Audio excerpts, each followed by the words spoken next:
actually, this simple quote answers the question of that you can read in the agenda of how did NG Biotech foresee the crisis, and it seems like COVID-19 is about to confirm this quote even stronger. What was meant to characterize the moment when NG Bio got involved into the pandemic 2 years ago just became true again. Unexpectedly, a couple of hours ago, I received a call from my dear colleague Fabio, and Albert already mentioned it.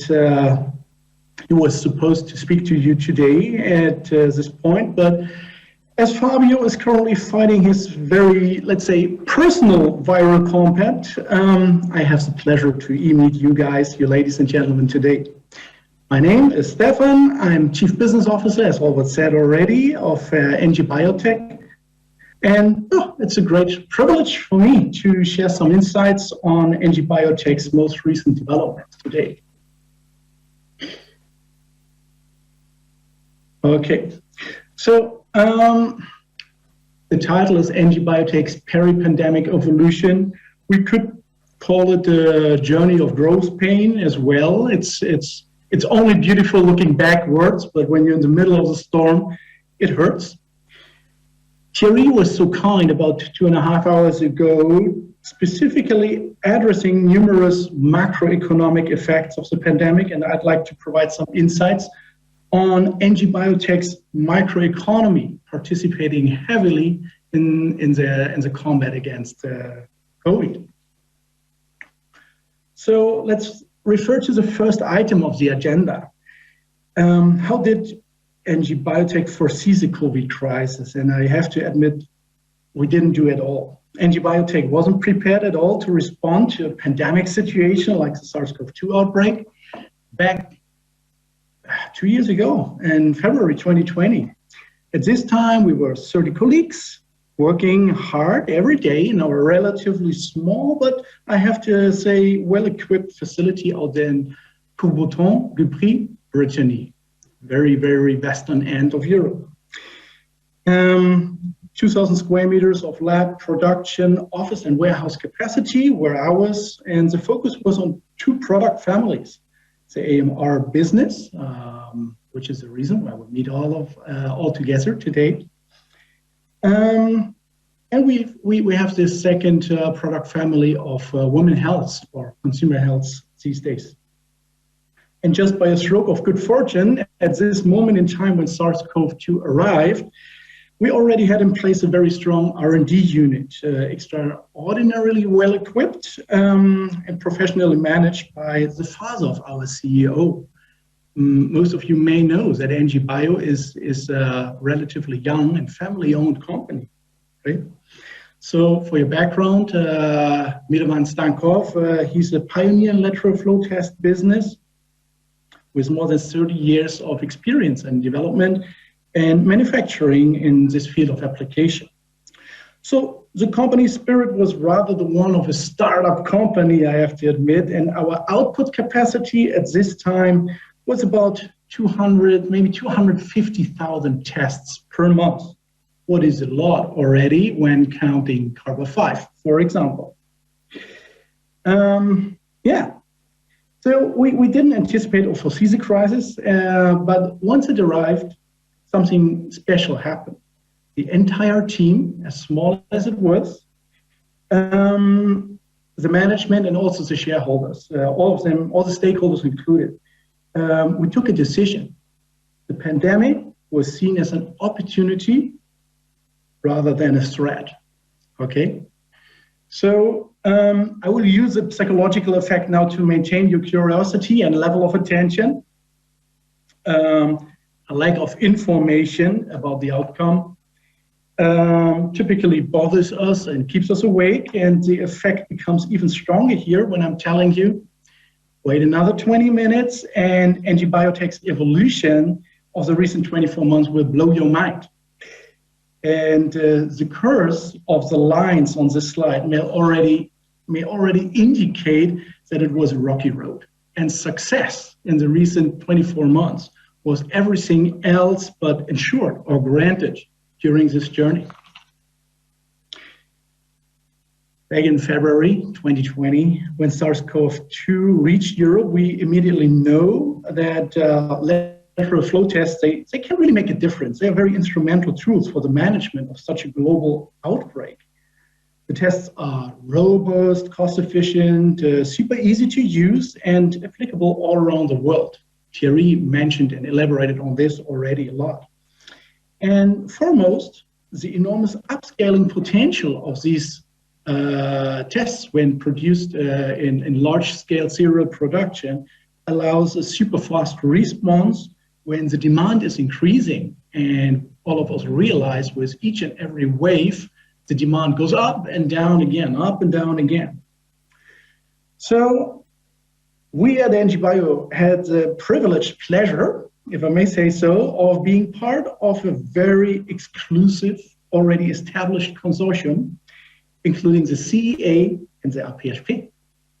So it was this fortunate partnership with all the top-notch contribution of immunological components from the CEA and the clinical expertise of the RPHP, which enabled us to develop, assess, document, and manufacture plus launch the first serological COVID test made in Europe. And all this within only 3 months, right? The partnership was so good that we even won a contest and therefore received a decent grant from the French Army, which included the development of this IgM test, this double test. But also the next COVID-19 rapid test was demanded already by the Army. The NG test, SARS-CoV-2, it was an antigen test. It is an antigen test, actually. It was foreseeable at this time that serological tests do not perfectly support the early identification and therefore the early identification of infected people and therefore the isolation.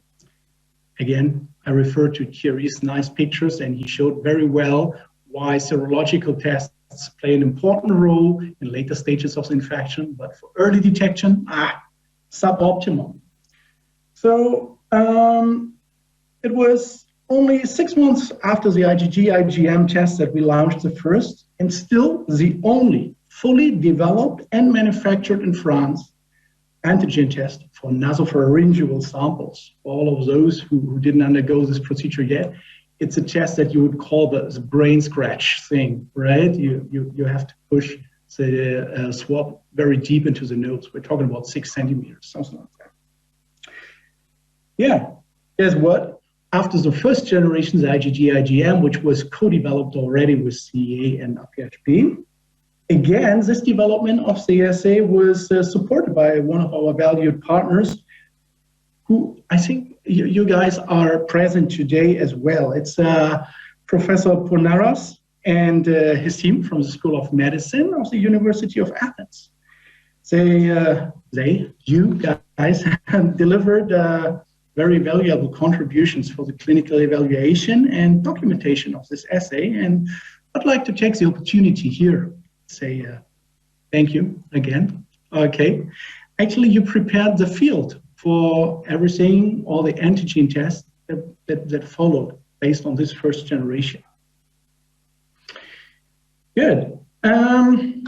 Today, as we speak, the shooting star of our COVID product range is a nenonasal, an advanced development of this nasopharyngeal antigen test, which is optimized for nasal specimen. So you just insert the swab about 2 centimeters, maybe 2.5 into your nose.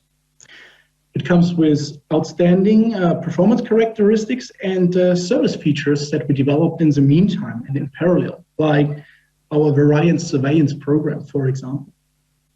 And it was again launched within only 6 months after the former product. Let me show you some facts about this guy. Actually, this is how it looks like. It's a box of 5 tests. It's a super easy to use nasal self-test. We do have it for professional use and lay use, home use, self-testing, however you want to call it. And there's a special purpose swab inside for very high user convenience.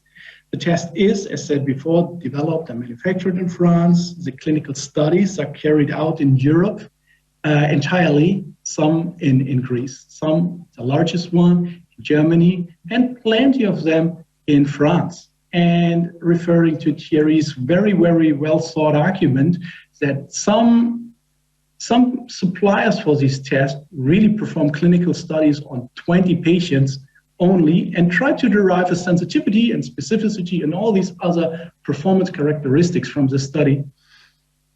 I just wanted to let you know that we did better. Our largest monocentric study included 520 persons. It was made in Germany. Plus, we have about 500 more patients included into our sensitivity and specificity testings, or clinical tests in general, all over Europe. The product is already CE marked by a very renowned notified body in Germany. It's MBC. And as mentioned earlier, we established in very early stages already variant surveillance program for our tests. We do this in a two-step approach. First step, we do desk research and analyze the already identified mutations of new variants. And as soon as any possible, usually within days, if not weeks, we try to get hold of the inactivated virus of a new variant and check them with our tests. So as far as we know, today there is no other test, no other rapid test in the market which can claim clarity for so many variants of concern as we do here. Good. Let's see. The journey obviously doesn't end here, although the demand is currently very much increasing. I'm here in Hamburg, Germany, and unfortunately, we currently have about 75,000 new infections every day reported. Our incidence is at 450 or something like this. So the 7 days incidence. So it's a pretty tough situation, but as Albert said already, we can only win. I mean, all of us desire and wish so much that the pandemic ends tomorrow, but at the moment it's there, and at least we do some pretty good business on this. Some of you may already wonder, hey, it's been 6 months since the launch of Nasal, so where's the next generation of NG BIOS COVID diagnostics? And you know what, you're perfectly right with that. And I'm very happy to announce that we are only a few days away from the next big thing. It is the NG test Immunity. It's a whole blood test for semi-quantitative detection of antibodies against the anti-receptor binding domain. In other words, this test will serve as an aid in the determination of the individual immune status of a either vaccinated person or those people who have gone through infections before. So let me provide a sneak preview here because it's not launched yet, and I'm pretty happy to announce it for, I think at the 14th of December, that we will finally obtain the CE mark for professional use. This is the Immunity. It's a standard cassette. You may have seen that before. And as I said, it's an aid in the determination of the immune status after infection or vaccination. It was bothering me so much, just me, myself, and I, that after my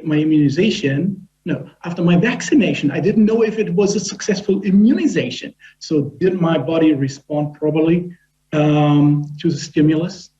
And am I protected now? Can I feel like a superhero and participate to social life? Or do I have to be cautious because immune systems respond very individually and some do very good and some do not so good? And I just want to know my personal risk.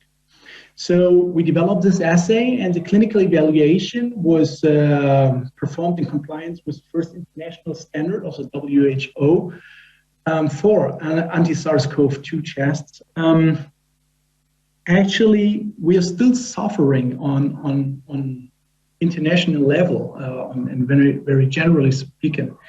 We're still suffering from the fact that neither the WHO nor any other institution can provide, let me phrase it like this, can provide a threshold which says, now that you reach this level of antibodies or anti-RBD antibodies, you are protected. They cannot say that. But the semi-quantitative result of this assay gives you an individual feeling of whether you are rather at a higher end, so at the good responders to the stimulus, or at the lower end, and you may need your booster rather earlier than later, or at least you do not take too much risk and go without the mask to the social events and visit the restaurants and so on. All right. So yeah, it will come with a very, very simple semi-quantitative test result. There are five iterations, I may say so, 5 different colors to be interpreted, and they correlate with the binding antibody units. Actually, we performed the studies in Italy and France, which allows us to launch the product now. It's documented and so on. But we'd like to collect additional data and participate in research to bring more confidence to the clinicians using this test and to the patients, of course. And here's a call to action. If one of you guys should be interested to contribute to our mission and bring certainty to people in these uncertain times, actually, please do not hesitate and contact me or other representatives of NG Bio who are out there in Barcelona right after the event in order to perform studies together and do some vigilance, right? Every support from your side will be warmly welcomed. So thanks in advance for this. Good. Regarding the product range, that's it so far for the existing developments. But and looking backwards, I may say it appears so straightforward. I mean, every 6 months a new test, and first the serological tests, which are much easier to develop. This was a reason why the entire world jumped onto these serological tests at the beginning and not straight to the antigen tests, right? It comes with the availability of immunological components and so on. So was it that straightforward? No, surely not. I may have mentioned before, it was a rocky road, and it will be. Among the environmental burdens to overcome in the recent 24 months, we were facing constantly changing regulatory rules and processes. Some of you may know that it took the European Union a full year of crisis to establish a common list of recommended COVID-19 antigen tests. And the first regularly CE marked test for home use was registered as far as 14 months after the outbreaks, the onset of crisis. So in the meantime, manufacturers like us, like NG Bio, had to undergo local registration process in almost all, I mean, each and every country in Europe. And not only that, small countries like Denmark or Slovakia demand for a special registration process, which is not so good for their local product availability then, because guess what? The larger economies are first in the priority list of the manufacturers, right? It's not only this, but the largest economies throughout the European Union, France and Germany, they even released contradictive guidelines. So the good old CE mark was just, it disappeared, okay? It did not happen anymore. It was meaningless. Instead, we had to undergo 27 different registration processes. Plus, France and Germany were smart enough to release contradictive rules and guidelines. For more than half a year, it was impossible, literally, to all market participants to address both markets, France and Germany, and serve them with the same tests, just because of a lack of communication and harmonization on European level. So this was one of the major burdens. Further, the disinformation of the market was very strong. If you want an example, what I mean with disinformation, I'm not even talking about all this disinformation that Thierry already mentioned, and I support this idea very much. It's like, wow, so many specialists out there in Europe are promoting very weird measures and treatments for COVID. But even our highest instance and institutions are not very well prepared, were not very well prepared to support a high quality fight or high quality combat against COVID. An example is still today, there are more than 50 antigen tests listed as made in Europe. Factually, there are much less than 10. I think it's only 5, but don't challenge me on that. Let's say it's less than 10. The rest of those so-called made in Europe tests are all just imported from Far East, and a decent proportion of them are just dysfunctional and manufactured under compromised standards. So they are only relabeled to made in Europe just to appear as high quality products. And for the record, this is fully legal and compliant to the European law. And unfortunately, it makes our life as NG Bio very, very tough, because we are developing and manufacturing our tests in compliance with very high quality standards. But we are just, in many cases, we are just recognized as another importer of Chinese goods. Not so easy. Last but not least, I can only repeat myself. Looking backwards, things seem to be so clear, and it seems like it was clear that the pandemic will last for a while. And I heard the words today, the language today, it's going to be there for the next years and so on. It will become a commodity thing, a commodity product to test yourself very frequently. But at the beginning, looking forward, when your sheer belief in the lasting of this crisis demands you to either invest millions of euro or skip this opportunity to make business, you gotta have guts. And fortunately, NG Biotech stakeholders were brave enough to invest heavily. And it should also be mentioned that the politics supported our developments. One example of many is the grant which CEA, APHP, and NG Biotech, for example, received from the French army. So this brings us to the other category of challenges, the lack of resources during the pandemic. Can you imagine that the price for swabs peaked at 1,200% compared to a pre-pandemic era? And even if you would be able and willing to pay this ridiculous amount of money for the swabs, the availability was very poor. There was an era in which NG Biotech had to plan and wait and pre-finance 3 to 4 months to get hold of its required raw materials and equipment, such as tubes, reaction tubes, or swabs, right? Further, the lockdown and the social security initiatives of the countries were very favorable for the population, but managing a growing business when government and community encourages people to stay home and they get paid for this, this is a monumental task to manage.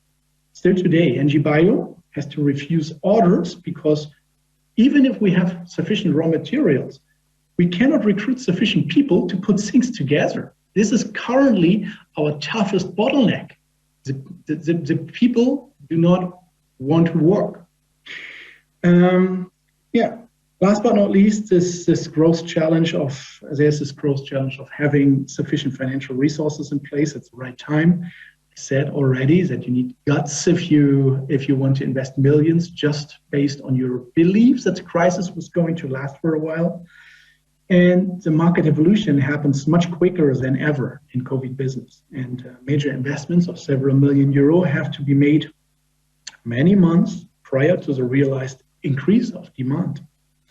Beyond this, people, including us, all the manufacturers, they fear this post-pandemic dip. What's going to happen with all the machineries, with all the investments you made when Corona should disappear? It's a moment when capacities built to match the mega demand of rapid tests during the pandemic just standing still, eating money for shelter and maintenance, right? So these are major challenges. Anyway, guess what? I hope you can see my smile. There's no need to cry for NG Biotech, and Albert already mentioned it. It's a once in your lifetime opportunity, and we took it. So let's get back to the comparison of the company outlines. And you may remember there was this 2,000 square meters site in Coubertin.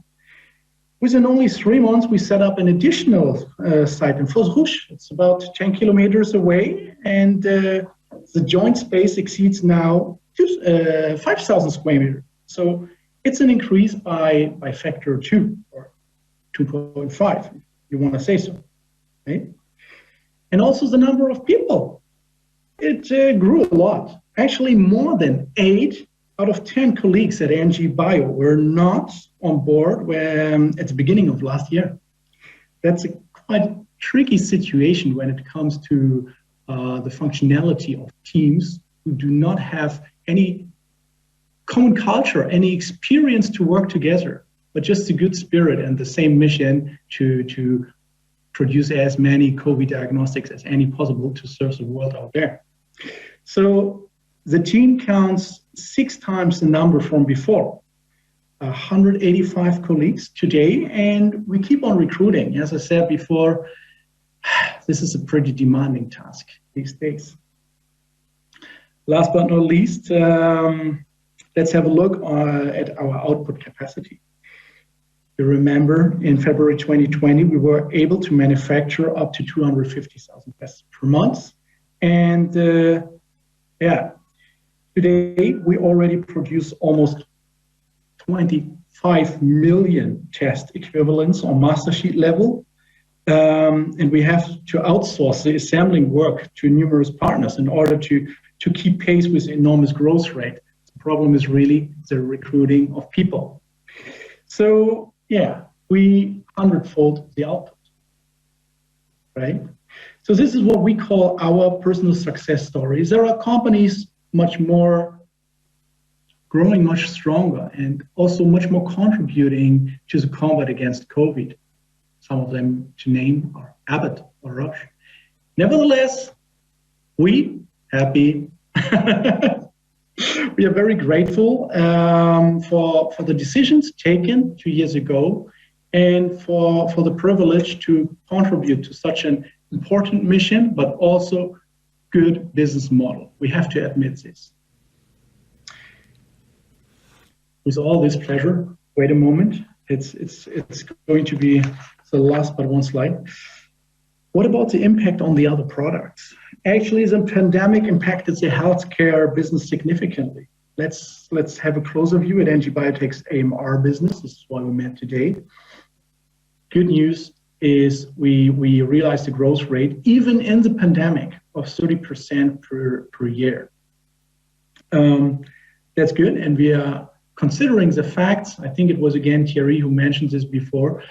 For a decent time, the laboratories, even microbiology laboratories, were asked to contribute to COVID testing, and therefore we expected a much stronger drawback when it comes to the AMR testing.